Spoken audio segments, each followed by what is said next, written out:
பிதாவாகிய தேவனாலும் கர்த்தராகிய இயேசு கிறிஸ்துவினாலும் உங்களுக்கு கிருபையும் இரக்கமும் சமாதானமும் உண்டாவதாக என்று சொல்லி இயேசுவின் நாமத்தினாலே உங்களை வாழ்த்துகிறேன். இந்த நாளிலும் ஷான் மினிஸ்ட்ரிஸ் மூலமாக வழங்கும் கிருபை நேரம் நிகழ்ச்சிக்கு உங்களை வரவேற்பதிலே நான் மிக்க மகிழ்ச்சி அடைகிறேன்.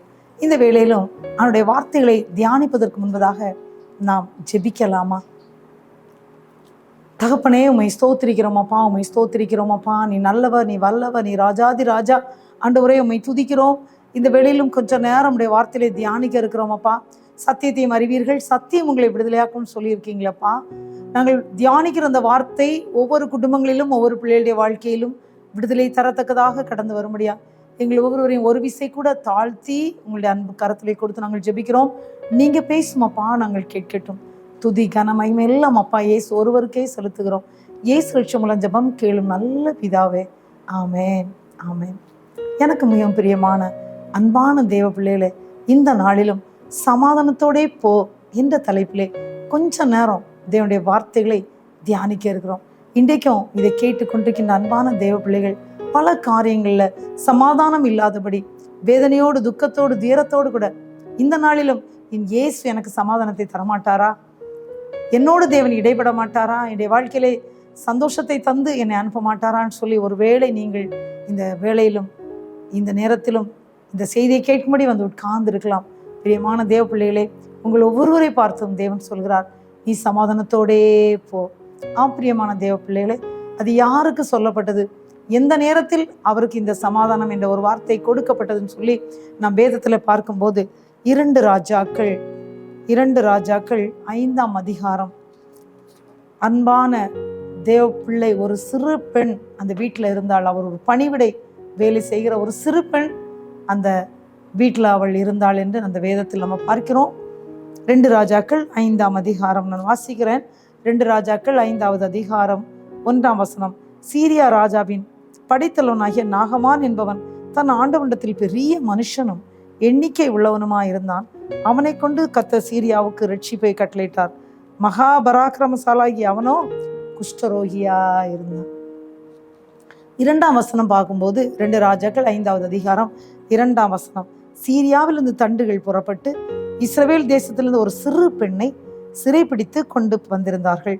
அவள் நாகமானின் மனைவிக்கு பணிவிடை செய்து கொண்டிருந்தாள். அவள் தன் நாச்சியாரை பார்த்து, என் ஆண்டவன் சமாரியாவில் இருக்கிற தீர்க்கதரிசியிடத்தில் போவாரானால் நலமாயிருக்கும், அவர் இவருடைய குஷ்டரோகத்தை நீக்கி விடுவார் என்றாள். பாருங்க, இஸ்ரவேல் தேசத்திலிருந்து சிறைப்பிடித்து கொண்டு வரப்பட்ட ஒரு சிறு பெண் நாகமானுடைய மனைவிக்கு பணிவிடை செய்கிற ஒரு பெண்ணாக இருந்தாள். பணிவிடை வேலைகளை செய்து கொண்டிருந்தாள்.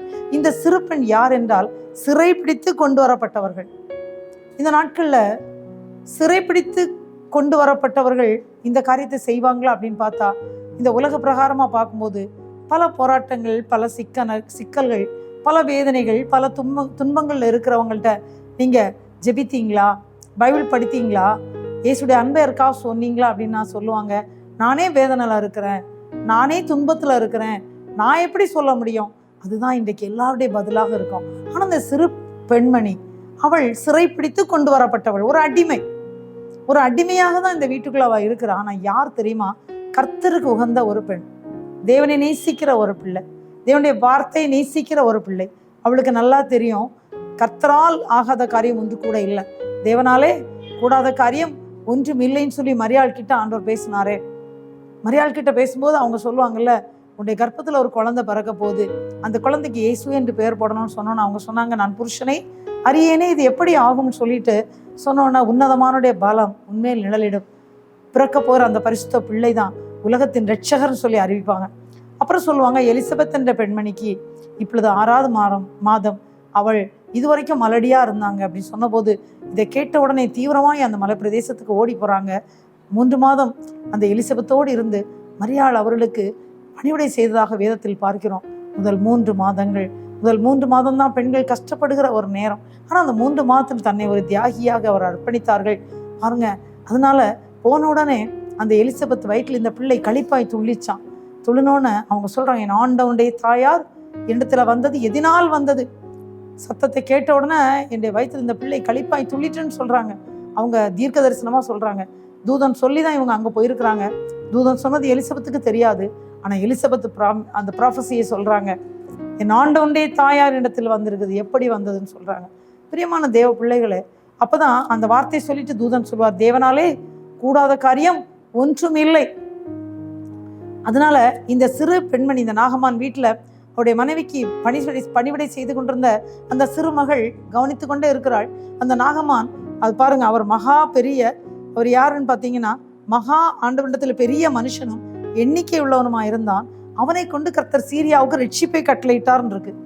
இப்ப கர்த்தர் சீரியாவுக்கு ரட்சிப்பை கட்டளையிடுவதற்கு ஒரு மனிதனை வைத்திருக்கிறார். அவர் தான் நாகமான். ஆனா அவர் பாருங்க, அவருக்கு ஒரு குஷ்டரோகம் இருந்தது. அநேக நேரத்தில் அநேகர் இப்படிதான் இருக்கிறாங்க இல்லையா? ஆண்டவருக்காக செயல்பட நினைக்கிறாங்க, செய்யறாங்க, ஆனா அவர்கள்ட்டே ஒரு பலவீனம். இன்னைக்கு நிறைய பேர் நினைக்கிறாங்க, வெளியில நான் நல்லா தானே இருக்கிறேன், நான் நல்லா வேதம் படிக்கிறேன், ஜெபிக்கிறேன், ஊழியம் செய்றேன், ஆனா அநேகருடைய வாழ்க்கையில ஏதோ ஒரு இடத்துல ஒரு குறைவு இருக்கும் பாருங்க. இவருக்கு வாழ்க்கையில ஒரு வியாதி இருந்தது. ஆனா அந்த வியாதி இருந்த போது அவர் என்ன இருக்குன்னா, அவர் மகாபராக்கிரமசாலி. இவரை கொண்டு கர்த்தர் சீரியாவுக்கு ரட்சிப்பு கூட கொடுத்துட்டு இருக்கிறாரு. ஆனா அவரிடத்துல ஒரு வியாதி. இப்பதான் பாருங்க, இந்த சிறு பெண்மணி பாருங்க, சிறைப்பிடித்து கொண்டு வந்து அந்த சிறு பெண் அப்படின்னு இருக்கு. இந்த சிறு பெண் கவனித்து கொண்டே இருக்கிறாங்க. ஆனா அந்த சிறு பெண் ஆண்டுடைய பிள்ளை, கர்த்தரை நேசிக்கிற மகள், கர்த்தருடைய வார்த்தையை தெரிந்து கொண்ட மகள், கர்த்தரோடு உறவாடுகிற மகள். அவளுக்கு தெரியும் கர்த்தரால் ஆகாத காரியம் ஒன்றுமில்லை, தேவனாலே கூடாத காரியம் ஒன்றுமில்லைன்னு அவளுக்கு தெரிந்ததுனால அவள் தன்னுடைய நாச்சியாரிடம் சொல்கிறாள். அவள் சொல்றா, தன்னுடைய நாச்சியாரை பார்த்து, தன்னுடைய அந்த எஜமாட்டியை பார்த்து சொல்றா, எஜமான் நம்முடைய ஆண்டவன் சமாரியாவில் இருக்கிற தீர்க்க தரிசியிடத்தில் போவாரானால் நலமாயிருக்கும், அவர் இவருடைய குஷ்டரோகத்தை நீக்கி விடுவார். ஆனா தீர்க்க தரிசிட்டு தான் போகும்படியா சொன்னாங்க. ஆனா இவர் எங்க போயிட்டார்னா, நேர இஸ்ரவேலின் ராஜா இடத்துல போயிட்டாரு.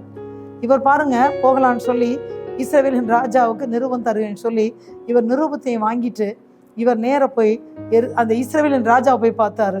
போகும்போது என்னெல்லாம் கொண்டு போறாரு, அவன் தன் கையிலே 10 தாலந்து வெள்ளியையும் 6000 சேக்கல் நிறை பொன்னையும் 10 மாற்று வஸ்திரங்களையும் எடுத்துக்கொண்டு போய் இஸ்ரவேலின் ராஜாவிடத்தில் அந்த நிருபத்தையும் கொடுக்கிறான். பாருங்க, அவன் நிருபத்தை கொடுக்கும் போது, அந்த நிருபத்தை உம்மிடத்திலே ஊழியக்காரனாகிய நாகமான் கொண்டு, நாகமான் இடத்தில் ஊழியக்காரன் நாகமான் கொண்டு வருவான், நீர் அவன் குஷ்டரோகத்தை நீக்கிவிட அவனை உம்மிடத்தில் அனுப்பியிருக்க என்று எழுதியிருந்தது. இஸ்ரவேலின் ராஜா அந்த நிருபத்தை வாங்கி வாசித்த போது அவன் தன் வஸ்திரத்தை கிழித்தான். வஸ்திரம் கிழிக்கிறதுன்னா அது சாதாப்பட்டது இல்லை. ரொம்ப அவங்க ஃபாஸ்டிங் உபவாசம் இருந்து ஜெபிக்கிறதுக்கும் இல்லை, ரொம்ப துக்கமாக இருக்கும்போது தான் கிழிப்பாங்க. அவருக்கு பொறுக்க முடியல. நான் எப்படி, அவர் கேட்குறாரு பாருங்க, தன்னுடைய வஸ்திரத்தை கிழித்து விட்டு அவர் சொல்றாரு, ஒரு மனுஷனை அவன் குஷ்டரோகத்திலிருந்து நீக்கி விட வேண்டும் என்று அவன் இடத்துல நிருபம் அனுப்புகிறதற்கு, கொல்லம் உயிர்ப்பிக்கிறதுக்கு நான் தேவனா அப்படின்னு கேட்கிறார். இவன் என்னை விரோதிக்க சமயம் தேடுகிறான் என்பதை சிந்தித்து பாருங்கன்னு சொல்றாரு. இப்ப இஸ்ரவேலின் ராஜா பாருங்க, இந்த நாகமான் கொண்டு கொடுத்த அந்த லெட்டரை வாங்கி படித்து விட்டு தன்னுடைய வஸ்திரத்தை கிழித்து விட்டு, நான் என்ன தேவனான்னு சொல்ற அந்த வார்த்தை, இஸ்ரவேலின் ராஜா செய்த இந்த காரியம் யாரு கேட்கிறார்? எலிசாக்கு கேட்டது. ஏன்னா இந்த சிறு பெண் சொன்னது யாரை பார்க்க போக சொன்னா, எலிசா தீர்க்க தரிசனத்துல போக சொன்னாங்க. ஆனா இவங்க எலிசா தீர்க்க தரிசிட்ட போகாம இஸ்ரவேலின் ராஜா கிட்ட போயிட்டாங்க.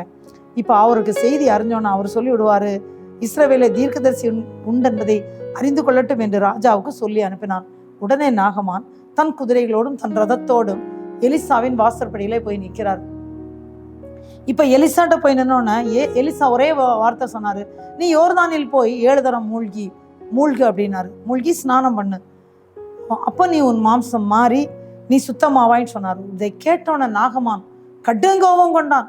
அதுல வேத வசனத்துல இருக்கு, 2 ராஜாக்கள் 5வது அதிகாரம் 11ஆம் வசனம். நாகமான் கடுங்கோபம் கொண்டு, ஃபர்ஸ்ட் அவன் என்ன செய்யறான்? கடுங்கோபம் கொள்கிறான். 2வது புறப்பட்டு போகிறான். 3வது வெளியே வந்து நிற்கிறான். அடுத்து என்ன சொல்றான்? தன் தேவனாய கர்த்தருடைய நாமத்தை தொழுது தனது கையினால் இந்த இடத்தை தடவி இவ்விதமாய் குஷ்டரோகத்தை நீக்கிடுவான் நினைச்சனே. எனக்கு ஊர்ல நான் ஸ்நானம் பண்ணி கொள்வதற்கு இஸ்ரவேல்ல தண்ணீர் இல்லையா? தமஸ்குவின் நதியாகி ஆப்னா பர்பார் இல்லையா அப்படின்னு சொல்லி இது உக்கிரத்தோட திரும்பி போயிடுவான், கோபத்துல திரும்பிடுவான். இன்னைக்கு அநேகர் இப்படிதாங்க இருக்காங்க. கஷ்டத்துல இருப்பாங்க, துன்பத்துல இருப்பாங்க. அவங்களை கொண்டு தேவன் பெரிய ரட்சிப்பை கட்டளையிட்டு இருப்பார். ஆனா தனக்கு ஒரு கஷ்டம் வரும்போது அவங்க ஊழியக்காரர்கிட்ட போகும்போது ஊழியக்காரர் சில அவர்களுக்கு ஆலோசனைகள் கொடுப்பாங்க. ஆனா அந்த ஆலோசனை மட்டும் நான் ஏற்றுக்கொள்ள மாட்டேன்னு சொல்லுவாங்க. பிரியமான தேவ பிள்ளைகளை, நீங்க மிக தெளிவா அந்த செய்தியை கேட்டுக்கொண்டே இருக்கிறீங்க. உங்க வாழ்க்கையில அப்படி ஏதாவது நீங்க தீர்மானம் தவறுதலா எடுத்திருந்தா ஆண்டவர்கிட்ட சொல்லிருங்க, அப்பா என்ன மன்னிச்சிருங்கன்னு சொல்லி. ஆண்டவருடைய பிள்ளைகள் நிறைய ஆலோசனைகள் கொடுத்துருப்பாங்க. இதை நீங்க இப்படி செய்தீங்கன்னா உங்க வாழ்க்கையில நீங்க ஆண்டவருக்கா என்னை எழுந்து ஜொலிக்க முடியும். ஆகவே நீங்க பரிசுத்தமா வாழுங்க, அசுத்தமானதை தொடாதிருங்க. எழும்புங்க, வல்லமை தரித்து கொள்ளுங்கன்னு சொல்லியிருப்பாங்க. ஆனா நிறைய பேர் அதை கேட்கறதுக்கு தயாராக இல்லை. இவரும் அந்த மாதிரி கோபம், என்ன இங்க யோர்தான்ல தான் நான் ஸ்நானம் பண்ணணுமா, யோர்தான்ல தான் நான் குளிக்கணுமா, இதுல 7 தரம் மூழ்க சொல்லியிருக்காரு, எங்க ஊர்ல இல்லையா தண்ணின்னு சொல்லிட்டு உக்கிரமா திரும்பி போகும்போதுதான் அவருடைய ஊழியக்காரர்கிட்ட வந்து சொல்லுவாங்க, பாருங்க தகப்பனே, அழகா சொல்றாங்க. 2 ராஜாக்கள் 5ஆம் அதிகாரம் 13ஆம் வசனத்துல அவனுடைய ஊழியக்காரர் வந்து சொல்றாங்க, தகப்பனே, அந்த தீர்க்கதரிசி ஒரு பெரிய காரியத்தை உமக்கு செய்ய சொல்லியிருந்தால் நீர் அதை செய்வீர் அல்லவா, ஸ்நானம் பண்ணும் அப்பொழுது சுத்தமாவீர் என்று அவர் உம்மோடே சொல்லும் போது அதை செய்ய வேண்டியது எத்தனை அதிகம் அப்படின்னு சொன்னார். உடனே இந்த வார்த்தை சொன்ன உடனே 14ஆம் வசனம், அவன் இறங்கி தேவனுடைய வார்த்தையின்படியே யோர்தானில் 7 தரம் முழுகின போது அவன் மாம்சம் ஒரு சிறு பிள்ளையின் மாம்சத்தை போல மாறி அவன் சுத்தமானான். பாருங்க, இப்படிப்பட்ட நல்ல ஊழியக்காரங்களும் இருக்காங்க. ஏன்னா இந்த நாகமான் மூலம் சீரியாவுக்கு கர்த்தர் ரட்சிப்பை கட்டளையிட்டு இருக்கிறாரு. ஆனா இப்ப பாருங்க, அவன் ஒரு குஷ்டரோகியா இருந்தான்னு சொல்லி பாக்குறோம். அப்போ இதே மாதிரி அநேகர் இருக்கிறாங்க. ஆனா கர்த்தருடைய வார்த்தையை கேட்கும் போது அதை செய்வதற்கு மனதில்லை. ஆனா அவருடைய ஊழியக்காரர், அந்த நாகமானுடைய ஊழியக்காரர் எவ்வளவு ஒரு கர்த்தருக்கு பயந்த ஒரு பிள்ளைகளா இருக்கிறாங்க. அவங்க என்ன சொல்றாங்க பாத்தீங்களா, அன்பாக வழிகாட்டுகிறார்கள். அவங்க சொல்றாங்க, அந்த தீர்க்கதரிசி அவங்க நம்புறாங்க. வசனத்துல இருக்கு, தீர்க்க தரிசனத்தை நம்புங்கள், தீர்க்கதரிசியை நம்புங்கள், அப்பொழுது சித்தி பெறுவீர்கள் சொல்லி இருக்கு. தீர்க்க தரிசனம் இல்லாத இடத்தில் ஜனங்கள் சீர்கெட்டு போவார்கள் இருக்கு. வார்த்தை வேண்டும். அப்ப சொல்றாரு, அந்த தீர்க்க தரிசி வேற என்ன சொல்லிட்டாரு, அவர் ஒருவேளை இதை விட பெரிய காரியம் செய்ய சொன்னா செய்திருப்பீங்கல்ல. இப்ப அவர் என்ன சொல்லிட்டாரு, யோர்தான்ல போய் 7 தரம் முழுகுங்க தானே சொன்னாங்க. உங்க மாம்சம் அப்ப சிறு பிள்ளையின் மாம்சத்தை போல மாறும், நீங்க சுத்தமாவீர்கள் தானே சொன்னாங்க, அதை மட்டும் நீங்க செய்யலாமேன்னு சொன்ன உடனே 14ஆம் வசனம், அவன் இறங்கினான் வார்த்தையின்படியே.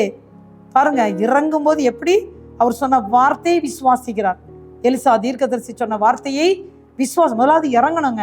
இன்னைக்கு அன்னையுடைய வாழ்க்கையில் அவ இறங்கி வராததுனாலதான் அவருடைய வாழ்க்கையில அற்புதங்கள் நடைபெறவில்லை. பாருங்க, சீரியாவுக்கு கர்த்தர் இவரை கொண்டு ஒரு பெரிய ரட்சிப்பை கட்டளையிட்டாரு. ஆனா அவன் ஒரு குஷ்டரோகியா இருந்தான் அப்படின்னு சொல்லி போட்டிருக்கு. மகாபராக்கிரமசாலின்னு போட்டிருக்கு. ஆனா இப்போது ஒரு சிறு பெண் தன்னுடைய வீட்டுல பணிவிடை செய்த அந்த சிறு பெண் சொன்னது நிமித்தம் இப்ப பாருங்க, எலிசா சொன்னதன்படி என்ன செய்தார், இறங்கினார். இதுவரைக்கும் அவர் இறங்கல, இடத்துல இருந்தாரு, இறங்கல, தாழ்ந்து வரவில்லை. இன்னைக்கு தாழ்மை இல்லை. தாழ்மை உள்ளவர்களுக்கு தான் தேவன் கிருபை செய்கிறவரா இருக்கிறார். தன்னைத்தான் தாழ்த்துகிறவன் எவனும் உயர்த்தப்படுவான், தன்னைத்தான் உயர்த்துகிறவன் எவனும் தாழ்த்தப்படுவான். இன்னைக்கு அநேக தங்களுடைய வாழ்க்கையில இதாங்க, இறங்குவது இல்லை, தன்னை தாழ்த்துவது இல்லை, மனத்தாழ்மை இல்லை. ஆகவே அவனுடைய ஆசீர்வாதத்தை பெற்றுக்கொள்ளாமல் இருக்கிறார்கள். ஆனா அவர் இறங்கினார். தேவனுடைய வார்த்தையை, அந்த எலிசா தீர்க்கதரிசி சொன்ன அந்த தேவனுடைய வார்த்தையை இப்ப அவர் அக்செப்ட் பண்றார். இப்ப 3வதாக யோர்தானில் போய் முழுகுகிறார். மூழ்கும் போது அவன் மாம்சம் ஒரு சிறு பிள்ளையின் மாம்சத்தை போல மாறி அவன் சுத்தமானான். இப்ப என்ன நடக்குன்னு பாருங்க,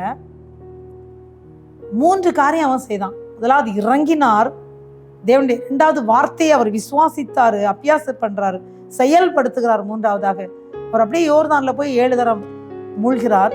இப்ப உடனடியாக அவருக்கு அற்புதம் நடந்து விட்டது. இதுவரைக்கும் குஷ்டரோகம், ஆனா அந்த வார்த்தையின்படி இறங்கின போது, ஏன்னா தேவனுடைய வார்த்தையில் வல்லமை இருக்கு. ஒவ்வொரு நாளும் வேத வசனத்தை படியுங்கள், ஜெபியுங்கள், தேவ சமூகத்துல காத்திருங்கள் சொல்லி பாஸ்டர்ஸ் சொல்றாங்க, பேரண்ட்ஸ் சொல்றாங்க. அநேக செய்திகளும் நம்ம கேட்டுக்கொண்டே இருக்கிறோம்.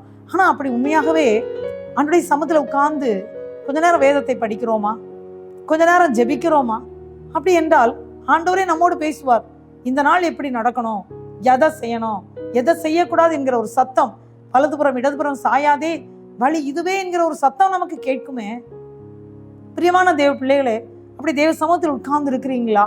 இப்ப பாருங்க, முதலாவது தன்னை தாழ்த்துகிறார், இறங்கி வருகிறார். 2வது அவர் என்ன செய்யறார், தேவனுடைய வார்த்தையை அக்செப்ட் பண்றாரு. 3வது அவர் சொன்னது போல யோர்தானில் மூழ்கிறார். தன்னை அவர் சொன்னாரு, நீங்க 7 தரம் மூழ்கணும்னு, மூழ்கினார். இதனால என்ன நடந்துச்சு, இப்படி மாம்சம் சிறு பிள்ளையின் மாம்சம் போல மாறிவிட்டது. இன்னைக்கு அநேகர் தேவனுடைய வார்த்தைக்கு கீழ்ப்படியாததுனால, அந்த வல்லமையுள்ள வார்த்தைக்கு செவி கொடுக்காததுனால இன்னைக்கு அநேகருடைய வாழ்க்கையில ஆண்டவருடைய ஆசீர்வாதத்தை காண முடியவில்லை. அவங்க எப்பவுமே சொல்றாங்க, நான் கஷ்டப்படுறேன். ஆனா கர்த்தராகிய இயேசு கிறிஸ்துவை விசுவாசிக்கும் போது நீ உன் வீட்டார் ரட்சிக்கப்படுவீர், அந்த சிறைச்சாலைக்காரன் சொன்னது போல. பிரியமான தேவ பிள்ளைகளை, அந்த சிறைச்சாலைக்காரன் ரட்சிக்கப்பட்டு குடும்பமும் எல்லாருமே இயேசுவை ஏற்றுக்கொண்டு அவர்கள் காயங்கள் கழுவப்பட்டார்களாம்.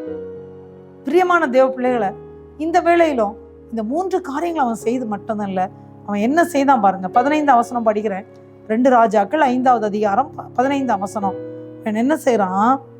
தேவனுடைய மனுஷனத்துக்கு திரும்பி வருகிறான். நம்பர் 1 திரும்பி நிறைய பேர் அற்புதம் நடந்த பிறகு வரவே மாட்டாங்க, அப்படியே போயிடுவாங்க. ஒரு நன்றி கூட சொல்வதற்கு நேரம் இருக்கு. இயேசு கிறிஸ்து 10 குஷ்டரோகிகளுக்கு சுகம் கொடுத்தாங்க, 9 பேர் காணல, ஒருத்தன் வந்து நன்றி சொல்ல வந்தான். ஆனா இந்த நாகமான் தனக்கு யார் மூலம் இந்த சுகத்தை தேவன் தந்தாரோ அந்த தீர்க்க தரிசனத்தை திரும்பி வருகிறார். நம்பர் 1. 2வது அவருக்கு முன்பாக வந்து நிற்கிறார். 2வதாக இன்னைக்கு நிறைய பேர் வருவாங்க, ஆனா அவருக்கு முன்பாக நிற்க மாட்டாங்க, அவருக்கு அவ்வளவு முக்கியத்துவம் கொடுக்க மாட்டாங்க. ஆனா அவருக்கு முன்பாக நிற்கிறார். 3வது அவர் என்ன சொல்றார்? இதோ அவர் அறிக்கையிடுகிறார், கர்த்தராகிய தேவனை குறித்து அறிக்கையிடுகிறார். இதோ இஸ்ரவேலில் இருக்கிற தேவனை தவிர பூமி எங்கும் வேறே தேவன் இல்லை என்பதை அறிந்தேன். அப்ப இயேசு கிறிஸ்து தான் ரட்சகர், தேவன் தான் ரட்சகர், அவர் ஒருவரே இந்த பூமியில் ரட்சிப்பை தர முடியும் என்பதை அவர் அறிந்து கொள்கிறார், அதை அறிக்கையிடுகிறார். அடுத்து என்ன சொல்றாரு? அடுத்தது பாத்தீங்கன்னா சொல்லி அவர் அறிக்கையிடுறார். முதல்ல அவர் இறங்கி வருகிறார். அடுத்து அந்த வார்த்தையின்படியே அவர் யோர்தானில் முழுகுகிறார், வார்த்தையின்படி செயல்பட்டார். யோர்தானில் மூழ்கின போது அவருடைய மாம்சம் சிறு பிள்ளையின் மாம்சத்தை போல மாறிவிட்டது. இப்ப அவர் என்ன சொல்றாரு? நேர அவன் கூட்டத்தார் எல்லாரும் தனியா வரல, ஆண்டுடைய நற்செய்தி எல்லாருக்கும் பரம்புற விஷயத்தை பாருங்க. நேர கூட்டம் எல்லாம் சேர்ந்து நாகமானம் சேர்ந்து தான் வந்தாங்க. வந்து முதலாவது அவரிடம் வருகிறார், தீர்க்கதரிசியிடம் வருகிறார், தான் முதல்ல காரியம். 2வது அவர் என்ன செய்தாரு? அந்த தீர்க்கதரிசிக்கு முன்பாக நின்றார், தன்னை தாழ்த்தினார், நின்றார். 3வது அவர் அறிக்கையிடுகிறார், இஸ்ரவேலில் இருக்கிற இந்த தேவனை தவிர வேறே தேவன் பூமியில் இல்லை. அழகா சொல்ற, இந்த பூமி எங்கும் இல்லை, நோமோ சாட்சிடுறார் பாருங்க. அதற்கு முன்பு வரை அவர் மூழ்கி சுகமாகும் வரைக்கும் அப்படி தெரியவில்லை, ஆனா இப்ப தெரிந்து கொள்கிறார், அதை அறிக்கையிடுகிறார். அடுத்து இன்னொரு காரியம் அவர் கேட்டார். 3 காரியம் அவர் செய்துட்டாரு. இப்போ 2 காரியம் அவர் கேட்கிறார் ராஜா கிட்ட. இந்த 2 காரியம் நீங்க பாத்தீங்கன்னா அநேக நேரம் எல்லாரும் நம்ம நாகமானுடைய ஸ்டோரியை படிப்போம், அற்புதத்தை படிப்போம், அப்படியே திரும்ப போயிடுவோம், ஜஸ்ட் டக்கு டக்குன்னு ரீட் பண்ணிட்டு. ஆனா பாருங்க, அந்த 2 ராஜாக்கள் 5:17 பாருங்க, நாகமான் அவர்கிட்ட கேட்காரு, 2 கோவேறு கழுதைகள் சுமக்கத்தக்க 2 பொதி மண் உமது அடியனு கட்டளையிட வேண்டும். எதற்கு அந்த மண்? எதற்கு? பிரியமான தேவ பிள்ளைகளை, எத்தனையோ நேரத்துல நம்ம ஆண்டுகிட்ட தேடி போயிருக்கிறோம். இயேசு நமக்கு சுகத்தை கொடுத்திருக்கிறார், அற்புதம் செய்திருக்கிறார், அநேக விடுதலைகளை அவர் தந்திருக்கிறார். நாம் இதுவரைக்கும் பூமியில இருப்பது அவருடைய சுத்த கிருபையே. கொரோனா பீரியட்ல எத்தனை பேர் நம்ம விட்டு போயிட்டாங்க, ஆனா இன்னும் தேவன் நம்மை வைத்திருக்கிறார் என்றால், கலந்து கொண்டிருக்கிற இதில் இந்த வார்த்தையை கேட்கிற ஒவ்வொருவரை குறித்தும் தேவனுக்கு ஒரு நோக்கம் உண்டு. பாருங்க, இவர் தேவனை அறிந்து கொண்டார், சுகமான உடனே அறிக்கையிடுகிறார், அவரை போல ஒரு தேவன் இல்லைன்னு. இப்போ அவர் நேர எலிசா கிட்ட வந்து கேட்கிறாரு. என்ன கேட்கிறாரு? எனக்கு 2 பொதி மண், அதாவது 2 கோவேறு கழுதைகள் சுமக்கத்தக்க 2 பொதி மண் கட்டளை. அது எதுக்கு சரிமா? அந்த வசனத்தை நான் படிக்கிறேன், கேளுங்க. உமது அடியேன் இனி கர்த்தருக்கே அல்லாமல் அந்நிய தேவர்களுக்கு சர்வாங்க தகனத்தையும் பலியையும் செலுத்துவது இல்லை. பிரியமான தேவ பிள்ளைகளே, பிறந்ததால் இதுவரைக்கும் வார்த்தைகளை கேட்டுட்டு தான் இருக்கிறோம். இப்படி ஒரு தீர்மானத்தை நம்ம எப்பமாவது எடுத்திருக்கிறோமா? ஆண்டவரே, நான் இனி ஒருபோதும் கோபப்பட மாட்டேன், இனி ஒருபோதும் பொய் சொல்ல மாட்டேன், இனி ஒருபோதும் மாம்சத்தின் கீழே விழமாட்டேன், அப்படி ஏதாவது தீர்மானம் எடுத்திருக்கிறோமா? அதுல நிலைத்து நிற்கிறோமா? அநேக நேரங்களில் நம்ம எல்லாரும் தீர்மானம் எடுப்போங்க. சபையில பாஸ்டர் சொல்லும் போது நிறைய தீர்மானம் எடுத்துருவோம், நாமும் வேதத்தை படிக்கும்போது தீர்மானம் எடுப்போம், ஆனா செயல்படுத்துகிறோமா? இவர் உடனடியா செயல்படுத்துறார். 2 பொதி மண் வேணும், இனி நான் கர்த்தருக்கு மட்டும்தான் சர்வாங்க தகன பலிகளை செலுத்துவேன், தெளிவா சொல்றாரு. பிரியமான தேவ பிள்ளைகளே, ஒரு தீர்மானம் எடுப்பீர்களா? அதனாலதான் ஆண்டவர் சமாதானத்தோட போய் என்றார். இன்றைக்கும் சமாதானத்தோட போய் என்ற தலைப்புல நம்ம சிந்தித்து கொண்டிருக்கிறோம். அந்த சமாதானம் வேண்டுமென்றால் இந்த நாகமான் செய்ததை நாம் செய்ய வேண்டுங்க. நாம் இறங்கி வர வேண்டும், தேவனுக்கு முன்பாக நிற்க வேண்டும், தேவனிடத்தில் அறிக்கையிட வேண்டும், அறிக்கையிட்டதை செய்ய வேண்டும். அவர் சொல்றாரு, என்ன அறிக்கையிட்டார் பார்த்தீங்களா? இஸ்ரவேலின் தேவனை போல வேறொரு தேவன் இந்த பூமியில் இல்லை அப்படின்னாரு. 2வது சொன்னாரு, இனி நான் அந்நியர்களுக்கு நான் ஆராதனை செய்ய மாட்டேன், இனி தேவனுக்கு தான் நான் சர்வாங்க தகன பலி செலுத்துவேன். அதற்கு எனக்கு 2 பொதி மண் வேண்டும் என்று எவ்வளவு அழகா கேட்கிறார் பாத்தீங்களா? அடுத்து இன்னும் ஒரு காரியம் கேட்கிறாரு. அது பாத்தீங்கன்னா இன்னும் ஆச்சரியமா இருக்குங்க. பாருங்க, 2 ராஜாக்கள் 5வது அதிகாரம் 18ஆம் வசனம். ஒரு காரியத்தை கர்த்தர் உமது அடியனுக்கு மன்னிக்க வேண்டும் கேட்கிறார். ஒரு காரியத்தை கர்த்தர் உமது அடியனுக்கு மன்னிக்க வேண்டும். எதற்கு மன்னிக்க கேட்கிறார் தெரியுமா? அவர் சொல்றாரு, அதை வாசிச்சு பாருங்க. 2 ராஜாக்கள் 5ஆம் அதிகாரம் 2 ராஜாக்கள் 5ஆம் அதிகாரம் 18ஆம் வசனம். ஒரு காரியத்தையே கர்த்தர் உமது அடியனுக்கு மன்னிப்பாராக. எதற்கு மன்னிப்பு கேட்கிறார் தெரியுமா? என் ஆண்டவர் பணிந்து கொள்ள ரிம்மோன் கோயிலுக்குள் பிரவேசிக்கும் போது நான் அவருக்கு கைலாக கொடுத்து ரிம்மோன் கோவிலிலே பணிய வேண்டியதாகும். இப்படி ரிம்மோன் கோவிலில் நான் பணிய வேண்டிய இந்த காரியத்தை கர்த்தருமது அடியனுக்கு மன்னிப்பாராக என்றான். உங்களுக்கு புரிஞ்சிருக்கோன்னு நினைக்கிறேன். ஏன்னா பாருங்க, இவருடைய ஆண்டவர் இவர் தன்னுடைய ஆண்டவரை, இந்த நாகமான் மகா பெரிய பராக்கிரமசாலின்னு பார்த்தோம். இந்த நாகமான் யாருன்னா சீரியா ராஜாவின் படைத்தலைவன். இந்த படைத்தலைவனாக இருக்கிற அந்த நாகமான் இப்ப சுகமாகி விட்டார். இவர் இப்ப சந்தோஷத்தோடு திரும்பி போறாரு. வரும்போது குஷ்டரோகியா வந்தாரு. இப்போ ஒரு சிறு பிள்ளையின் மாம்சத்தை போல அவருடைய மாம்சம் அழகாயிட்டு இப்ப சந்தோஷத்தோடு அவர் போக போகிறார். அவர் சொல்றார், என்னுடைய ராஜாவை, என்னுடைய ஆண்டவரை நான் அவர் போகிறார் ரிம்மோன் கோயிலுக்கு, அவரை கைத்தாங்களா கூட்டிட்டு போனோம். அப்ப நானும் அவர் பணிந்து கொள்றது மாதிரி அங்க பணிய வேண்டிய ஒரு சூழ்நிலை வரும். அதை கர்த்தர் உமது அடியனுக்கு மன்னிப்பாராக என்றான். 2 காரியம் கேட்டான். ஒண்ணு, இந்த தேவனை தவிர தேவன் பூமியில இல்லை என்று அறிக்கையிட்டு சொன்னா, இந்த தேவனை நான் பணிந்து கொள்வதற்கு, இந்த தேவனுக்கு நான் சர்வாங்க தகன பலி செலுத்துவதற்கு 2 பொதி மண் வேண்டும் என்று கேட்டார். 2வதாக சொன்னார், எனது ஆண்டவன் ரிம்மோன் கோயிலே பணிய வேண்டிய சூழ்நிலை வரும். அப்படி அவர் பணிய வேண்டிய சூழ்நிலை வரும்போது அவருக்கு கைலாக கொடுத்து நான் அவரை கூட்டிக் கொண்டு செல்ல வேண்டியது வரும். அப்போது நானும் அவரோடு கூட பணிந்து கொள்ள வேண்டியது வருமே. இதற்கு அடியனுக்கு கர்த்தர் என்னை மன்னிப்பாராக என்றான். உடனடியா கர்த்தர் இந்த வார்த்தை கிடைக்குது. அதுதாங்க அந்த வார்த்தை.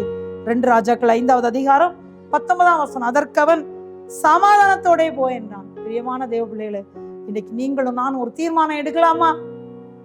தேவன் நமக்கு எவ்வளவு அற்புதம் செய்திருக்கிறாரு. இன்னும் பாவத்திலே வாழ்ந்து கொண்டு இருக்கிறோமா? இன்னும் சாபத்திலே இருக்கிறோமா? இன்னும் வேதனையிலே இருக்க வேண்டும்னு நினைக்கிறோமா?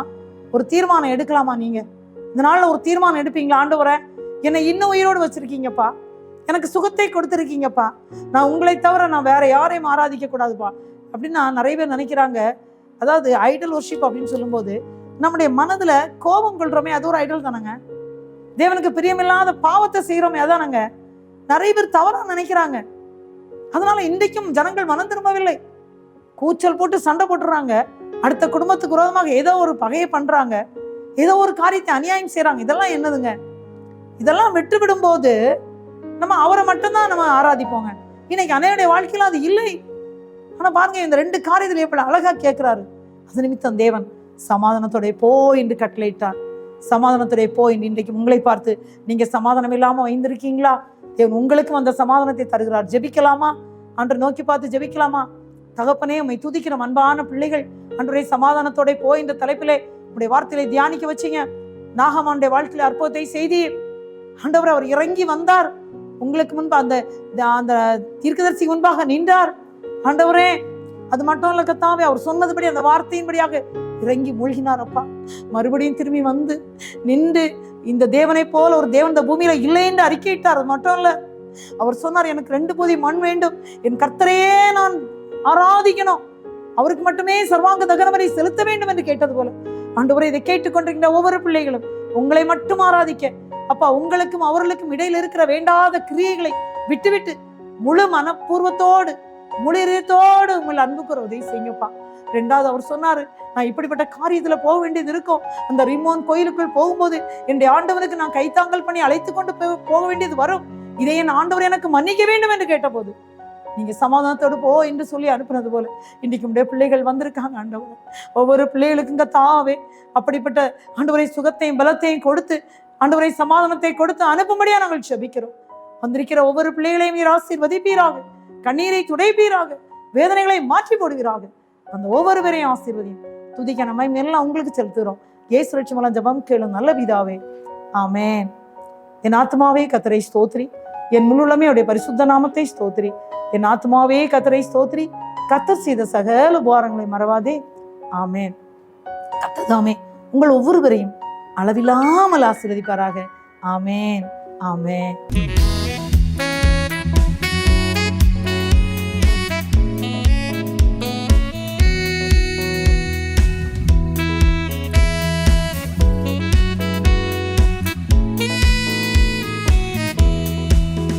என்னை நேசிக்கின்றாயா, என்னை நேசிக்கின்றாயா,